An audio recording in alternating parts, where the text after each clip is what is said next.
महाराष्ट्र की राजनीति में इन दिनों हलचल मची हुई है। अब इस हलचल में एक नई एंट्री हुई है महाराष्ट्र नवनिर्माण सेना के प्रमुख राज ठाकरे की।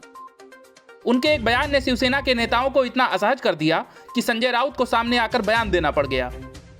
दरअसल राज ठाकरे ने एक कार्यक्रम में महाराष्ट्र के सीएम उद्धव ठाकरे पर निशाना साधते हुए कहा था कि महाराष्ट्र की जनता ने शिवसेना को एनसीपी और कांग्रेस के साथ जाने के लिए समर्थन नहीं दिया था। उद्धव ठाकरे ने जनता के साथ गद्दारी की है, जनता से गद्दारी करने वाले नेताओं को जनता ही सबक सिखाएगी। राज ठाकरे ने यह भी कहा कि चुनाव के नतीजों के बाद ही उद्धव ठाकरे और शिवसेना को 2.5 साल का सीएम पद का वादा कैसे याद आया। चुनावी मंच पर उन्होंने नरेंद्र मोदी और अमित शाह के सामने ये बात क्यों नहीं कही। सीएम जनता का पद है, इस पर अकेले में चर्चा का क्या मतलब था। उनके इस बयान के बाद शिवसेना बुरी तरह बिफर गई और शिवसेना नेता संजय राउत ने राज ठाकरे की टिप्पणी पर जवाब दिया। संजय राउत ने कहा कि राज ठाकरे को निकाय चुनाव के नतीजों के बाद ही उद्धव ठाकरे के 2.5 साल के मुख्यमंत्री पद वाले वादे की याद आ रही है।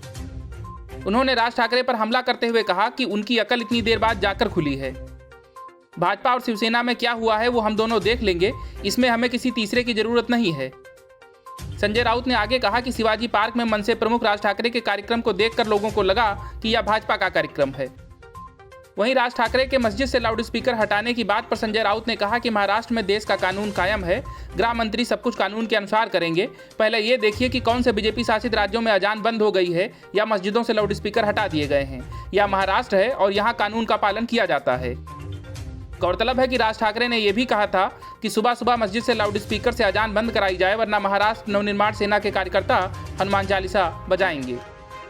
Bureau news of India. PM Modi की सत्ता को चुनौती देने के लिए 2014 के बाद से कई बार तीसरे मोर्चे को बनाने की कोशिशें हुई हैं, लेकिन हर बार ये कोशिशें बुरी तरह नाकामयाब होती हैं, क्योंकि देश की जनता मोदी को बहुमत के साथ केंद्र से लेकर राज्य तक जिताती आई है। अब हालात यह है कि तीसरा मोर्चा तो छोड़िए, मुख्य विपक्ष भी ढंग से खड़ा नहीं हो पा रहा है। एनडीए सरकार के विपक्ष में खड़े संयुक्त प्रगतिशील गठबंधन यानी यूपीए को लेकर एनसीपी मुखिया शरद पवार ने बड़ा बयान दिया है और उसका अध्यक्ष बनने से इनकार कर दिया है। कोल्हापुर में बोलते हुए उन्होंने कहा कि वो भाजपा विरोधी मोर्चे का नेतृत्व नहीं करेंगे और ना ही यूपीए के अध्यक्ष बनने के इच्छुक हैं। उन्होंने कहा कि मैं भाजपा के खिलाफ विभिन्न दलों के किसी भी मोर्चे का नेतृत्व करने की जिम्मेदारी नहीं लेने जा रहा हूं। चुनावी जानकारी से कांग्रेस से लेकर तीसरे मोर्चे तक के लिए बड़ा झटका मान रहे हैं और अब यह अंदेशा भी जता रहे हैं कि 2024 के लोकसभा चुनाव में भी मोदी के सामने शायद ही कोई बड़ी चुनौती सामने आए। वहीं पवार ने कहा कि केंद्र में भाजपा के विकल्प बनने से कांग्रेस को खारिज नहीं किया जा सकता है, लेकिन मुझे उस स्थिति में बिल्कुल भी दिलचस्पी नहीं है। मैं इसमें नहीं पड़ने वाला हूं, मैं वो जिम्मेदारी भी नहीं लूंगा। दरअसल एनसीपी की युवा शाखा ने हाल ही में एक प्रस्ताव पारित किया था जिसमें पवार को यूपीए का अध्यक्ष बनने के लिए कहा था। पवार ने कहा कि अगर राष्ट्रीय स्तर पर भाजपा के सामने एक विकल्प देने का प्रयास किया जाता है तो वो किसी भी ब्लॉक को सहयोग, समर्थन और मजबूत करने के लिए तैयार हैं। भाजपा के खिलाफ मोर्चा चलाने में कांग्रेस की भूमिका के बारे में पूछे जाने पर उन्होंने कहा कि कांग्रेस की पूरी भारत में मौजूदगी है, भले ही फिलहाल वोट ग्रैंड पार्टी सत्ता में नहीं हो। एनसीपी प्रमुख ने कहा कि देश के हर गांव, जिले और राज्य में आपको कांग्रेस के कार्यकर्ता मिल जाएंगे। वास्तविकता यह है कि कांग्रेस की व्यापक उपस्थिति है। Bureau news of India. Uttar Pradesh में योगी सरकार की दोबारा वापसी से अपराधियों में इस कदर खौफ है कि वो खुद ही थाने जाकर सरेंडर कर रहे हैं और खुद ही अपने गलत काम भी गिनवा रहे हैं। कानून तोड़ने वाला हर शख्स बाबा के बुलडोजर से घबराया हुआ है। एटा जिले में योगी के बुलडोजर से डरे अब समाजवादी पार्टी नेता ने खुद ही जिला प्रशासन की कार्रवाई से पहले ही चिन्हित कोल्ड स्टोरेज को तुड़वा दिया। मौके पर मजदूरों ने उस कोल्ड स्टोरेज की दीवारों को भी ढहा दिया। पुलिस प्रशासन की कार्रवाई से डरे हुए सपा नेता रामनाथ सिंह यादव के बेटे विक्रांत यादव ने खुद जैथरा स्थित अपने कोल्ड स्टोरेज को तुड़वा दिया। दरअसल जिला प्रशासन को शिकायत मिली कि जैथरा स्थित एक भट्टे के आसपास भूमाफियाओं की ओर से सैकड़ों बीघा जमीन पर कब्जा कर अवैध निर्माण करा लिया गया है। शिकायत को गंभीरता से लेते हुए जिला प्रशासन 2 दिन पूर्व 2 अलग अलग जगह पर लेखपाल की टीम के साथ मौके पर पहुंचकर अतिक्रमित जमीन की नापतोल कराई। प्रशासन की इस कार्रवाई से नेताजी इतना डर गए कि बुलडोजर का काम खुद ही करने लगे। गौरतलब है कि प्रशासन इससे पहले भी एटा जिले में एक अवैध ईंट भट्टे पर बुलडोजर चलवा चुका है। वहीं रामनाथ सिंह यादव प्रोफेसर रामगोपाल सिंह यादव के करीबी रिश्तेदार हैं और सपा से पूर्व ब्लॉक प्रमुख हैं। रामनाथ सिंह यादव के परिवार की जनपद की राजनीति में कभी तूती बोलती थी। रामनाथ यादव के सैफई परिवार से करीबी संबंध होने के चलते अब तक अधिकारी उन पर कार्रवाई करने से कतराते रहे थे। खबरों के अनुसार चुनाव से पूर्व 5 महीने पहले जिला प्रशासन ने उस जगह को चिन्हित कर सपा नेता रामनाथ यादव को अवैध कब्जा हटाने की नोटिस दिया था, लेकिन नोटिस के जवाब में सपा नेता ने राजस्व परिषद में अपील की थी, जिसे राजस्व परिषद ने खारिज कर दिया था। भट्टे की ध्वस्तीकरण की कार्रवाई के बाद बुलडोजर से डरे नेता ने अपने बेटे विक्रांत यादव के नाम से बने कोल्ड स्टोरेज में अवैध निर्माण को भी तुड़वा दिया। Bureau news of India. Samajwadi party मुखिया अखिलेश यादव से नाराज चल रहे प्रगतिशील समाजवादी पार्टी प्रसपा मुखिया शिवपाल यादव को अपने खेमे में लाने के लिए भाजपा ने एक और प्लान तैयार किया है। लोकसभा के टिकट से लेकर राज्यसभा सांसद तक सीट का ऑफर तो भाजपा शिवपाल को दे ही रही है, वहीं खबरों की माने तो भाजपा शिवपाल यादव को विधानसभा उपाध्यक्ष बनाकर सपा के खिलाफ बड़ा रणनीतिक दांव चल सकती है। गौरतलब है कि भाजपा हरदोई से विधायक नितिन अग्रवाल को लेकर पहले ऐसा दांव चल चुकी है। इसीलिए भाजपा के रणनीतिकारों ने जिस तरह सपा खेमे में सेंध लगाते हुए विधायक नितिन अग्रवाल को विधानसभा उपाध्यक्ष बनाया था, वैसा ही कुछ शिवपाल के मामले में भी करने की तैयारी चल रही है।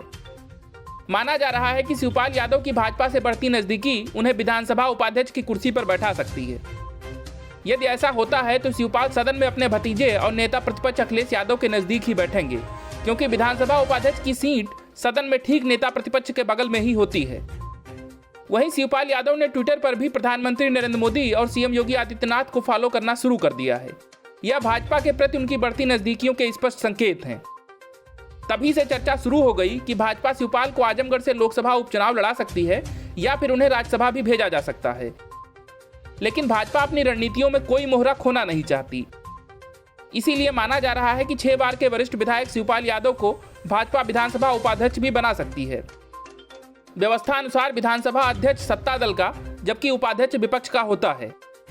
जिस तरह भगवा रणनीतिकारों ने सपा खेमे में सेंध लगाते हुए उसके विधायक नितिन अग्रवाल को उपाध्यक्ष बनाया था, वैसे ही सपा विधायक शिवपाल पर भी दांव आजमा सकती है। नितिन अब योगी सरकार 2 में आबकारी मंत्री हैं, और अगर ऐसा हुआ तो शिवपाल की कुर्सी नेता विरोधी दल अखिलेश के बगल में होगी। खास बात यह है कि यदि प्रसपा मुखिया इसके लिए तैयार हो चुके होंगे तो सपा चाहकर भी भाजपा की इस रणनीति को असफल नहीं कर पाएगी।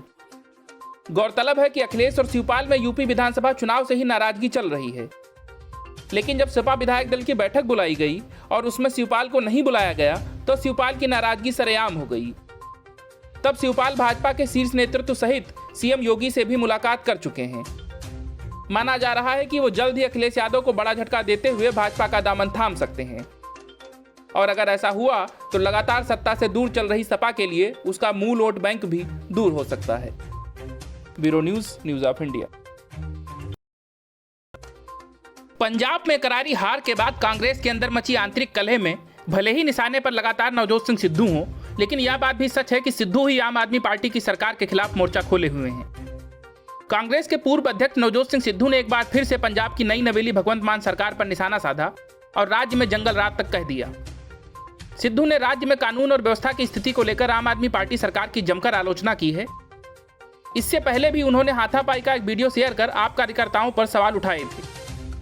गौरतलब है कि आम आदमी पार्टी की सरकार बनने के बाद कई कांग्रेसी कार्यकर्ताओं को निशाना बनाया गया है और एक कांग्रेस कार्यकर्ता अपनी जान भी गंवा चुका है। तब सिद्धू ने एक वीडियो शेयर कर कहा था कि कांग्रेस नेता को सानौर में बेरहमी से पीटा गया। उन्होंने ट्वीट किया था कि केजरीवाल जी, आपके लोग दिल्ली में कोर्ट जा रहे हैं और आपकी जिंदगी को खतरा है। पंजाबियों की जान की भी फिक्र करें। अगर यह दिल्ली में होता तो आप इसे गुंडागर्दी बताते। देखें पंजाब में क्या हो रहा है। एक और कांग्रेस कार्यकर्ता सानौर में बेरहमी से पीटा गया। कानून व्यवस्था निचले स्तर पर है। वहीं सिद्धू ने लुधियाना में कहा कि मैंने पंजाब में ऐसी अराजकता पहले कभी भी नहीं देखी है। कोई भी कानून व्यवस्था से डर नहीं रहा है। यह जंगल राज है। दिन दहाड़े हत्याएं हो रही हैं। राज्य में कानून व्यवस्था और शांति के अलावा कोई भी प्राथमिकता नहीं होनी चाहिए। वहीं सिद्धू आप सरकार की विचारधारा पर भी सवाल उठा चुके हैं। उन्होंने हाथापाई का वीडियो साझा किया था और कहा था कि आप कार्यकर्ताओं की विचारधारा शहीद भगत सिंह की विचारधारा से नहीं मिलती है। उन्होंने ट्वीट किया था कि बदलाव जरूरी नहीं है कि प्रगति हो। यह वह बदलाव नहीं है जिसके लिए पंजाब ने हामी भरी थी। हत्याएं बंदूक की नोक पर, कार चोरी, छीना झपटी, गुंडागर्दी और कब्जा, अनियंत्रित आप कार्यकर्ता स्वार्थी उद्देश्यों को पूरा कर रहे हैं। यह शहीद भगत सिंह की निस्वार्थ और बलिदान की विचारधारा से कोसों दूर है। बहरहाल हाल ही में संपन्न हुए विधानसभा चुनाव में आपने 92 सीटें जीतकर कांग्रेस को सत्ता से बाहर कर दिया था और सरकार बनाई है। लेकिन जिस तरह से सरकार बनने के चंद दिनों के भीतर ही कानून व्यवस्था पर सवाल उठ रहे हैं, सीएम भगवंत मान के लिए आगे की राह बेहद मुश्किल नजर आ रही है। Bureau news of India. 5 राज्यों के विधानसभा चुनाव में हुई करारी हार के बाद देश की सबसे पुरानी सियासी पार्टी कांग्रेस के हालात और खराब हो चुके हैं। कई बड़े कांग्रेसी नेता कांग्रेस छोड़ चुके हैं और कई छोड़ने की कतार में हैं।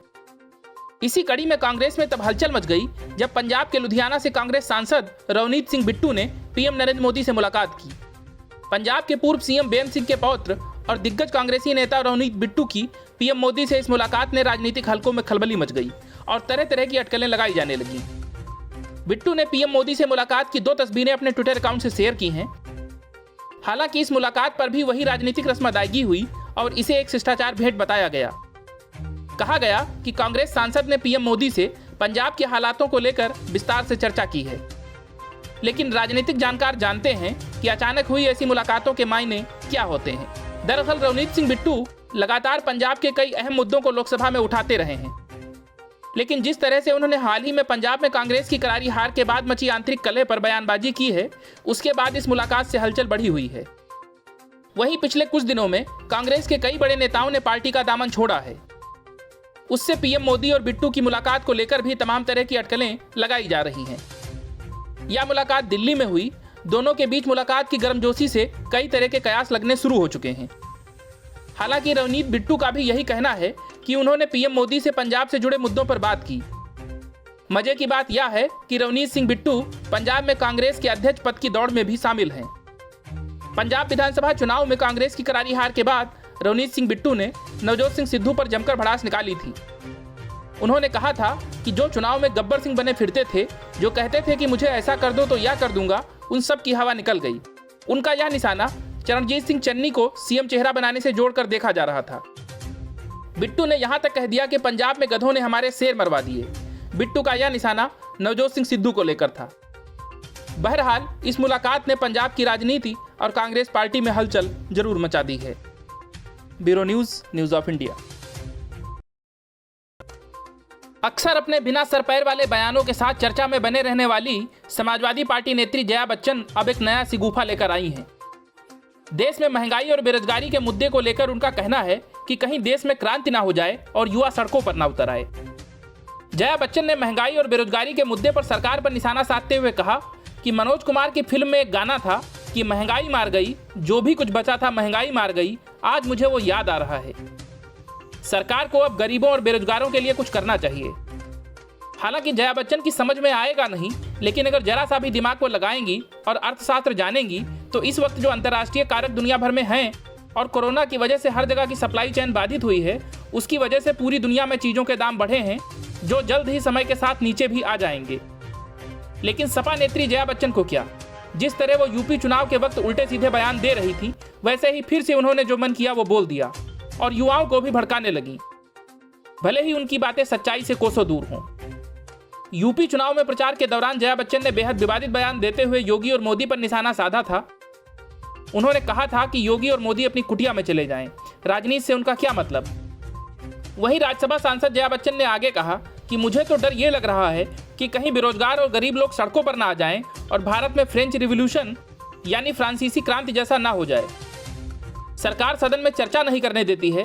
सरकार के पास इतना पैसा है, थोड़ा लोगों को दे दे और लोगों को नौकरी दे। वहीं जया बच्चन के साथ साथ सपा सांसद रामगोपाल यादव ने भी कहा कि थोड़े दिन में यहाँ भी हालात श्रीलंका जैसे हो जाएंगे। हालांकि कैसे और किस तरह, उनकी बातों के पीछे क्या अर्थशास्त्र है, इस पर रामगोपाल यादव के मुंह से एक भी शब्द नहीं निकला। गौरतलब है कि श्रीलंका इन दिनों आर्थिक संकट का सामना कर रहा है और वहां मूलभूत जरूरत की चीजों के दाम भी आसमान छू रहे हैं। Bureau news, news of India.